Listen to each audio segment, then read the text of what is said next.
शनिवार की व्रत कथा। इसके पाठ से शनि साढ़े साती और शनि दोष से मिलेगी मुक्ति। दोस्तों, शनि देव को कर्म फलदाता कहा गया है। शनि कर्मों के हिसाब से व्यक्ति को दंड देते हैं। कहते हैं शनिवार के व्रत रखने से शनि दोष में कमी आती है, साथ ही शनिदेव का आशीर्वाद भी मिलता है। शनि दोष और शनि की साढ़े साती से बचने के लिए इस कथा का पाठ जरूर करें। दोस्तों, सर्वप्रथम श्री सरस्वती को सुमिरन करके, गणपति जी को नमस्कार करके तथा अपने गुरुदेव के चरणों में माथा नवाकर मैं श्री शनिदेव जी की कथा आरंभ करता हूँ। यह शनिदेव जो मनोवांछित कार्यों को सफल बनाने वाले हैं तथा जिन्हें सकल नर नारी और 33 कोटि देवी देवता योगीश्वर मुनीश्वर ध्याते हैं, वही देव मेरी त्रुटियों को क्षमा करें और मुझे अपनी शरण में ले। मेरे मन में आपके प्रति अगाध प्रेम है।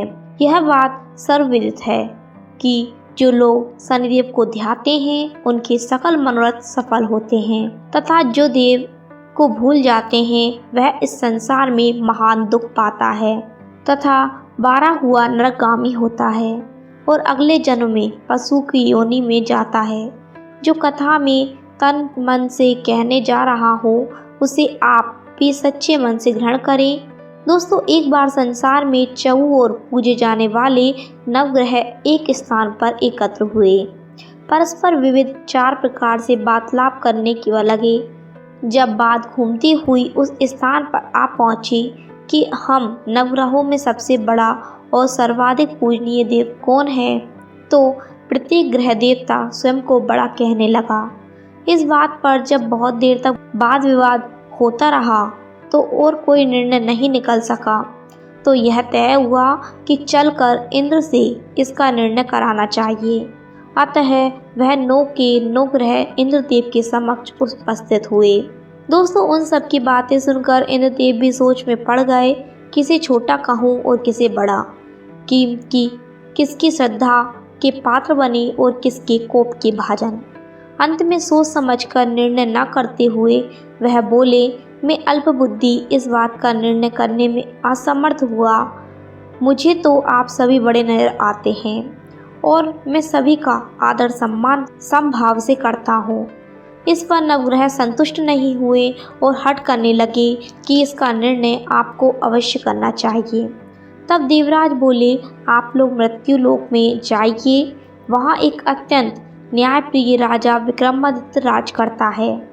आप उनके पास जाइए, वह अवश्य आपका कोई ना कोई उचित निर्णय कर देगा। दोस्तों, इंद्र से निराश होकर नवग्रह मृत्यु लोक में जाने को तत्पर हो गए। देवराज इंद्र ने जब उन्हें वहां जाते देखा तो प्रसन्न होकर चैन की सांस ली। इस धर्म संकट से निकालने के लिए उनके लिए सचमुच ही कितना दुश्चार था, पर अपनी चतुराई से अपने ऊपर आए संकट को राजा विक्रमादित्य पर टाल दिया। उज्जैन नगरी की उन दिनों सारे ही भारत में धाक थी। एक तो वहाँ राजा विक्रमादित्य के दरबार में बड़े बड़े नौजवान ज्ञानवान लोगों का सम्मेलन होता रहता था। दूसरे, उस न्यायप्रिय राजा के न्याय से उज्जैन नगरी का सारे भारत में डंका बजता था। स्वर्ग में जब नवग्रहों का निर्णय न हो पाया तो वह अपने अपने विमानों पर आरूढ़ हो मृत्यु लोक में आ पहुँचे। दोस्तों, ठीक उस समय जब राजा विक्रमादित्य का दरबार ठसाठस भरा हुआ था तब नवग्रह वहां जा पहुँचे।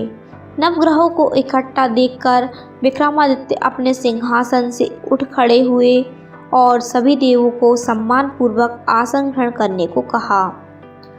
किंतु राजा के इस सम्मान को किसी भी ग्रह देवता ने स्वीकार नहीं किया। तब विक्रमादित्य ने प्रश्नवाचक दृष्टि से उसकी ओर देखा तो बृहस्पति देव के आगे बढ़कर दृढ़ स्वर में कहा कि हे राजन, हम यहाँ पर तब तक आसन ग्रहण नहीं करेंगे जब तक कि आप हमारा यह निर्णय नहीं करेंगे कि हम लोगों में सबसे बड़ा कौन है। दोस्तों, राजा अपने ऊपर आए इस धर्म संकट को देखकर पल भर को तो घबरा गया, परंतु शीघ्र ही उसने स्वयं को संभाल लिया। उसने अपने मन में एक युक्ति सोच ली कि दरबार में छोटे छोटे आसनों की एक पंक्ति प्रवेश द्वार तक चली गई थी। राजा ने उन लोगों से कहा कि आप यहाँ पर आसन ग्रहण कीजिए और मैं सोचकर अभी अपना निर्णय देता हूँ। यह कहकर राजा अपने सिंहासन पर बैठ गया। सिंहासन के निकट ही जो आसन पड़ा था उस पर भागकर बृहस्पति देव जा बैठे। उनके अगले आसन पर सूर्य देव जा बैठे। सूर्य के निकट ही चंद्रमा और फिर इसी क्रम में बुध, मंगल, राहु, केतु इत्यादि ने भी अपना अपना स्थान ग्रहण कर लिया। पंक्ति में 8वें थे भार्गव, किंतु उन्हें भी संतोष था कि उसके साथ शनिश्चर बैठेंगे, किंतु आसन प्रवेश द्वार के समीप होने के कारण और सबसे अंत में होने के कारण शनिदेव उस पर नहीं बैठे। दोस्तों, राजा विक्रमादित्य ने सोचा कि जो ग्रह उस अंतिम आसन पर बैठेगा वह उसी को विनय और दयाशील के आधार पर बड़ा कह देंगे। पर वहाँ तो बात दूसरी ही हो गई। शनिदेव अति क्रोधी और विकट स्वभाव के देवता हैं। जब वह नहीं बैठे तो 8वें ग्रह खिलखिलाकर हंस पड़ा और इस प्रकार से अपमान होते हुए देखकर शनिदेव की आंखें क्रोध से लाल हो गई और भ्रकटी तन गई।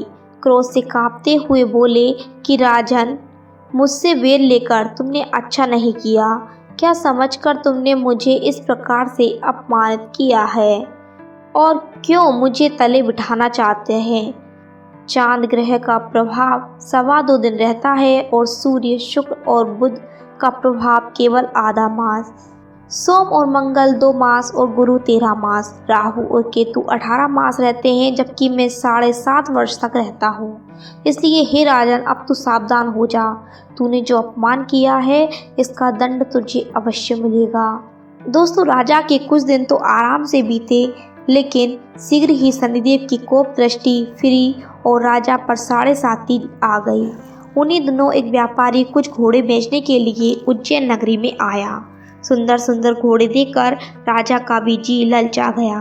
राजा ने उन्हें खरीदने का आदेश दिया। घोड़ों में एक घोड़ा भंवर नाम का था। राजा उस पर चढ़कर देखने लगे। कुछ देर तक घोड़ा राजा के लिए वहीं घूमता रहा, लेकिन फिर सहसा भाग खड़ा हुआ। राजा को बड़ा अचंभा हुआ। घोड़ा एक भयानक जंगल में राजा को पटक कर अंतर्ध्यान हो गया। राजा अकेला उस वीरान जंगल में भटकने लगा। शाम के समय जब उसे प्यास सताने लगी तो वह जोर जोर से चीखने लगा। उधर एक पगडंडी से एक ग्वाला अपने गांव को जा रहा था। वह राजा की आवाज़ सुनकर रुक गया। राजा उसके पास गया। ग्वाले ने उसकी व्यथा जानकर उसे निकट की नदी पर ले जाकर पानी पिलाया। पानी पीने के बाद राजा स्वस्थ हो गया और प्रसन्न होकर उसने ग्वाले को अपने हाथ की अंगूठी उतार कर दे दी और उससे कहा कि मैं उज्जैन का रहने वाला हूँ, यहाँ रास्ता भटक गया हूँ, तो मुझे रास्ता दिखाओ। दोस्तों, तब ग्वाला उसे अपने साथ गांव ले गया। वहाँ एक मिष्ठान की दुकान पर राजा ने मिठाई खा पीकर भूख मिटाई और दुकानदार को भी एक अंगूठी उतार कर दे दी। दुकानदार के पूछने पर उसने उससे भी यही कहा कि वह उज्जैन नगरी का रहने वाला है और उसका नाम बोना है। फिर वह दुकान के बंद होने तक वहीं बैठा दुकानदार से बातें करता रहा। उस दिन दुकानदार की बिक्री बहुत हो गई। दोस्तों, उसने सोचा यह भाग्यवान पुरुष है जो इसके आने से आज मेरी इतनी बिक्री हुई है। इसलिए रात होने पर वह उससे बोला कि वह उसके साथ उसके घर चले और उसके साथ ही भोजन भी करे। राजा मान गया। तब वह दोनों घर पर पहुँचे तो दुकानदार की पत्नी ने उसका बड़ा स्वागत सत्कार किया और अतिथि के लिए विशेष रूप से भोजन से तैयार किया। भोजन करते समय एक अद्भुत घटना घटी। जहाँ राजा भोजन कर रहा था वहीं सामने की दीवार पर सोने का एक सतलड़ा चित्र था। सहसा ही वह हार टंगा हुआ था। उसके पीछे एक वहाँ से अदृश्य हो गया। दुकानदार के यहाँ एक बांदी थी। उससे जाकर घर की मालकिन ने कहा वह खूंटी पर हार नहीं है। जब बात दुकानदार तक पहुँची तो उसने राजा से पूछा। राजा बोला, मुझे तो नहीं मालूम, तुम्हारे और मेरे अतिरिक्त तो यहाँ कोई नहीं था। सच सच बताओ, हार कहाँ है? मुझे नहीं मालूम। राजा फिर बोला, मेरे पास कोई हार नहीं है। जब कोई निर्णय नहीं हो सका तो दुकानदार राजा को उस नगर के राजा के पास ले गया। उस नगर के राजा ने जब विक्रमादित्य को की भोली भाली सूरत देखी तो वह बोला कि यह व्यक्ति कभी भी चोरी नहीं कर सकता, और यह कहकर उसने विक्रमादित्य को छोड़ दिया। विक्रमादित्य जब उसे नगर में यूं ही इधर उधर घूम रहा था तब उस नगर के एक ठेली ने उससे कहा कि वह उसके यहाँ काम कर ले तो उसे वह रहने को स्थान और खाने को सामग्री भी देगा। राजा मान गया और तेली उसे अपने घर ले गया। वहाँ सारा दिन राजा धाड़ी पर बैठा उसके बैलों को हाँकता रहा और तेली बाजार में तेल बेचता रहा। जब वर्षा ऋतु आई और मूसलाधार वर्षा होने लगी तब धाड़ी पर बैठे हुए विक्रमादित्य ने मौज में आकर ऊंचे ऊंचे स्वर में राग अल्पापना आरंभ कर दिया। निकट ही उस नगर के राजा का राजमहल था। वहाँ खिड़की में बैठी राजकुमारी ने जब राजा का मधुर स्वर में गीत सुना तो वह अपना दिल हार बैठी। उसने बांदी को पता करने के लिए भेजा। बांदी वहाँ राजा को गाते हुए देखकर लौटी तो राजकुमारी से बोली कि वहाँ पर तो कोई अति सुकुमार नवयुवक बेटा मस्ती में आंखें बंद किए गा रहा है। राजकुमारी ने सुना तो उसने अन्न जल का त्याग कर दिया। रात तक जब उसने कुछ नहीं खाया तो रानी ने आकर उसे समझाया, पर वह बोली कि वह तो उस गाने वाले से ही शादी करेगी। रानी ने जाकर राजा से कहा कि राजकुमारी एक तेली पर मोहित हो गई है और उससे ब्याह रचाना चाहती है। राजा ने सुना तो बहुत युद्ध हुआ। उसने तेली के घर में विक्रमादित्य को बुलाया और उसके हाथ काटकर जंगल में फेंकवा दिए। यह बात जब राजकुमारी को पता चली तो वह और भी अपनी बात पर दृढ़ हो गई। बोली, मैंने तो अब उसी को वर लिया है, वह चाहे कैसा भी हो उसी से विवाह करूंगी। बेटी की हट देखकर लाचार हो राजा ने दोबारा विक्रमादित्य को नगर में बुलवाया और उससे राजकुमारी का मामूली ढंग से पाणी ग्रहण कराया और एक साधारण मकान में दोनों को बसा दिया। दोनों वहीं रहने लगे। दोस्तों, एक दिन जब विक्रमादित्य सोया तो स्वप्न में उसे शनिदेव नजर आए। विक्रमादित्य ने उनके सामने नमस्कार किया और क्षमा याचना की। शनिदेव ने उसे आशीर्वाद दिया और बोले कि अब तुम्हारी साढ़े साती खत्म हो गई थी। राजा बोला, मुझसे जो गलती हुई उसके लिए मुझे क्षमा कर दीजिए। शनिदेव ने मुस्कुराकर उसे आशीर्वाद दिया और राजा ने दोनों बाजू दोबारा निकल गए। दोस्तों, राजा ने अपनी पत्नी राजकुमारी को रात में जगाया नहीं। वह रात को उसके गले में अपनी बाहें डालकर सो गया। सुबह राजकुमारी की आंख खुली तो उसने अपनी गर्दन में बाहें पड़ी देखी तो वह चौंक कर उठ गई। लेकिन शीघ्र ही विक्रमादित्य ने जगाकर उसको सब बातों का अवगत कराया। जब वहाँ के राजा को यह बात मालूम हुई तो वह भागा भागा आया और उस अपंग को फिर से स्वस्थ देखकर चकित रह गया। उसको भी विक्रमादित्य से यही कहा था कि वह सब शनिदेव की कृपा का फल है, और विक्रमादित्य ने अपना वास्तविक परिचय भी उस राजा को दिया और सारी किस्सा विस्तार से सुनाया। सुनते ही राजा विक्रमादित्य के चरणों में गिर गया और क्षमा याचना करने लग गया। बस यह खबर शीघ्र ही सारे नगर में फैल गई। दुकानदार को जब यह खबर मिली तो वह भागा भागा आया और विक्रमादित्य के पांवों पर लौटने लगा। विक्रमादित्य ने उसे उठाकर आसन पर बिठाया और कहा, तुम घर जाकर उसी खूंटी पर देखो, हाथ टंगा होगा। और सच ही दुकानदार ने हाथ देखा और टंगा पाया। दोस्तों, राजा ने नौकरानियों के साथ लश्कर समेत विक्रमादित्य को विदा किया। राजा विक्रमादित्य जब राजकुमारी को लेकर अपनी नगर में लश्कर समेत पहुंचा तो सारी नगरी में उत्साह छा गया।